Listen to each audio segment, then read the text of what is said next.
Alors il y a 3 ans maintenant, nous avons Ouais. installé 160 mètres carrés de panneaux photovoltaïques sur la Fumière. Dans la première tranche, lorsque le gouvernement soutenait encore pas mal, Ouais. et l'ADEME Ouais. aussi, l'installation de panneaux photovoltaïques. Et la production d'énergie est tout à fait fidèle à ce que l'étude avait révélé.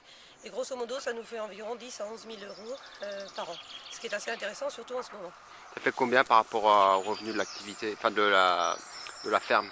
Ah bah, si ça continue comme ça va faire la moitié du revenu cette année. Ah Parce que oui, ah bah oui, quand le revenu baisse beaucoup, en moyenne ça fait pas ça, mais cette année avec un revenu très bas en production porcine, ça va être du net-net. Les panneaux sont sur le toit et ici ce sont les onduleurs. Et donc ça permet de surveiller.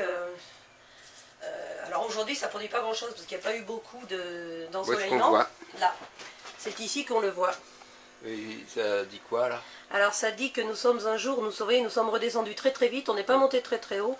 Donc il y a 46 kW sur celui-ci, voilà, on est aux 4,6 kW aujourd'hui. La fosse Alors à couverte? côté c'est la fosse, à côté c'est une fosse couverte que nous avons mise en place lorsque notre secteur a basculé en ZAC, en zone d'accompagnement complémentaire.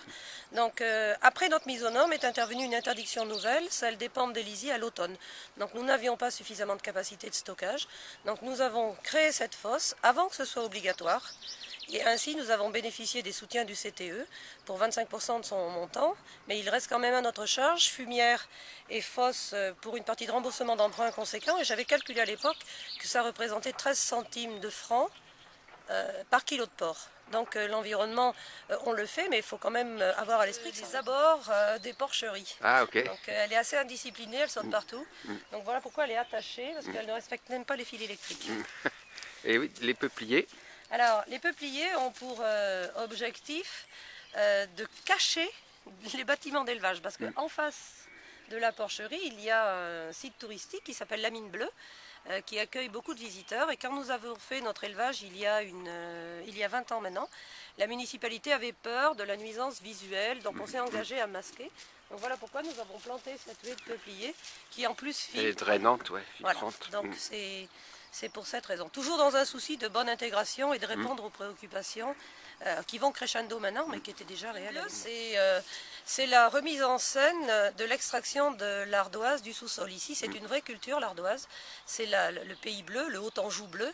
Et il y avait beaucoup de salariés dans les mines d'ardoise. Et d'ailleurs, Mise en Grain, qui est juste à côté, est une cité ouvrière, qui est à 500 mètres à vol d'oiseau. Et maintenant, malheureusement, les mines sont fermées. Ils ont restauré. C'est un site touristique qui accueille, je crois, 70 000 personnes par an. Donc c'est un site qui a été très bien. Des arbres. Depuis le début, nous nous attachons à avoir une exploitation agréable, puisque nous y passons beaucoup de temps. Et donc ici, sur tout le terre-plein, au lieu de l'avoir de la terre crue, de la terre jaune, de la terre argileuse, on a planté des arbustes qui d'ailleurs sont assez envahissants. Et puis là-bas encore des arbres fruitiers. Alors là-bas, c'est des quetches, des cerises et des noisettes. C'est vous qui faites les confitures? Oui, je suis une fan de confiture et de fruits au sirop.